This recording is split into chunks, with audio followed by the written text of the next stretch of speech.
السلام عليكم. أهلا بكم في عالم التطبيقات.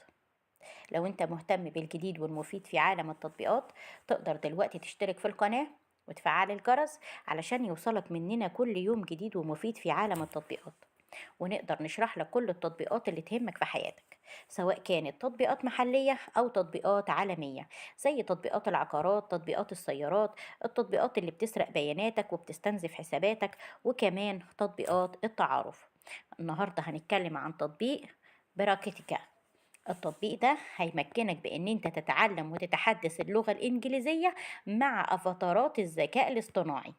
التطبيق ده مساحته 49 ميجا بايت، وحجم عمليات التنزيل ليه أكتر من 5 مليون عملية تنزيل تمت للتطبيق، والتعليقات عليه على جوجل هايلة جدا، حوالي 4.7 من 10.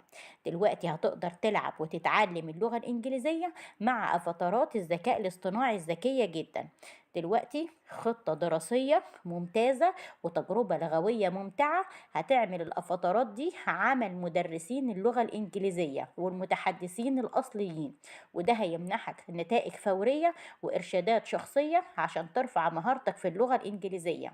دلوقتي هتقدر تتمتع بعد تحميل التطبيق بأفاتارات واقعية، أكنك بتتعلم مع شخصيات حقيقية مش مجرد رسوم متحركة. دلوقتي هتمارس الألعاب وهتتمتع بمحادثات وأدوار وتستمتع بتجربة فيس تايم مع الأفاتارات، وتقدر تشعر بالراحة وترتكب الأخطاء بدون أي لوم في بيئة تعليمية داعمة. دلوقتي عن طريق تحميل التطبيق هتلاقي دورات شاملة أكتر من 1000 درس، بتتراوح مستوياتها من المبتدئين للمتقدمين، بما في ذلك التحضير لدروس التوفل وإي ال تي والهندسة المعمارية كمان.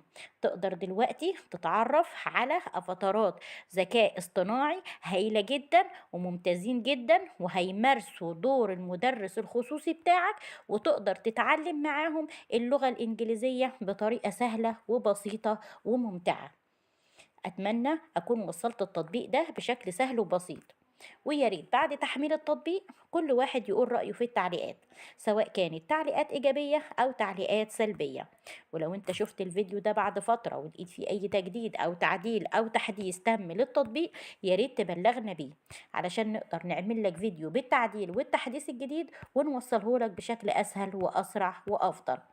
دلوقتي اشترك في القناة وفعل الجرس علشان يوصلك مننا كل يوم جديد ومفيد في عالم التطبيقات، أو اتواصل معانا على صفحتنا، صفحة مراجع برامج الموجودة عندك على الفيسبوك. اشترك في القناة وفعل الجرس.